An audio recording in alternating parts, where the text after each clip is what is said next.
मूं खाहोड़ी लखिया वेही न वेरम कन। ॾींहं तते जो डूंगरें कारण कूत कहन। झंगल में झुणकन जो ॾोथी ॾुथ गॾु थिया। मूं खाहोड़ी लखिया सुम्हन कीन पई। समर कयाऊं सुञ में ॾोरे ॾुथ लही। विया उत वही जित निहायत नायका।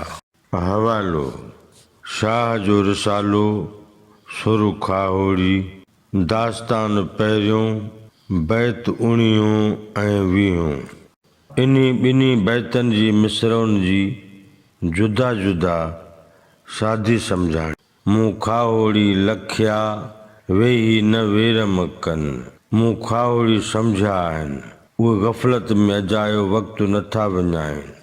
ॾींहं तते में डूंगरें कारण कूत कहन। खाधे खुराक ख़ातिर ततीअ महल में डूंगरनि ॾांहुं निकिरनि था। झंगल में झुणकनि जो ॾोथी ॾुथ गॾु थिया। जेके ॾोथी ॾुथ ख़ातिर ॾोरीनि था। झंग मां तिन जूं तंवारूं अचनि थियूं। मूं खाहोड़ी लखिया सुम्हन कीन पई। मूं खाहोड़ी सुञाता आहिनि उहे सुम्ही आरस कोन कंदा आहिनि। समर कयाऊं सुञ में ॾोरे ॾुथ लही।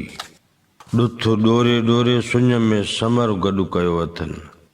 विया उत वही जित निहायत नाहिका।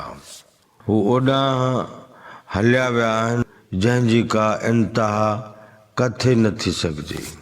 ॿई बैत मज़मून ऐं मौज़ूअ जे लिहाज़ खां हिक जहिड़ा आहिनि। इन करे इन्ही ॿिन्ही बैतनि जो गॾियल मतिलब ऐं मफ़हूम हीअं बयानु कजे थो।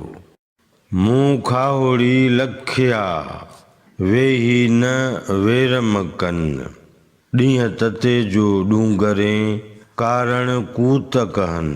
झंगल में झुणकन जो ॾोथी ॾुथ गॾु थिया। मूं खाहोड़ी लखिया सुम्हन कीन पई।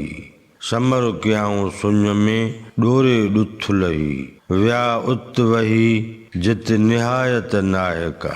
लतीफ़ साईं चवे थो त जेके खाहोड़ी मूं सुञाता आहिनि उहे गफ़लत में न अजायो वक़्तु था विञाइनि न कि सुस्ती करे सुम्हनि था।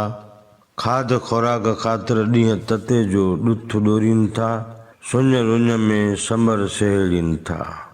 उन्हनि जा अंदाज़ ऐं आवाज़ झंग मां ॿुधजण में ईंदा आहिनि। उहे अहिड़े मुल्क माॻ तरफ़ हलिया था वञनि जंहिंजी का इंतिहा किथे नथी सघिजे।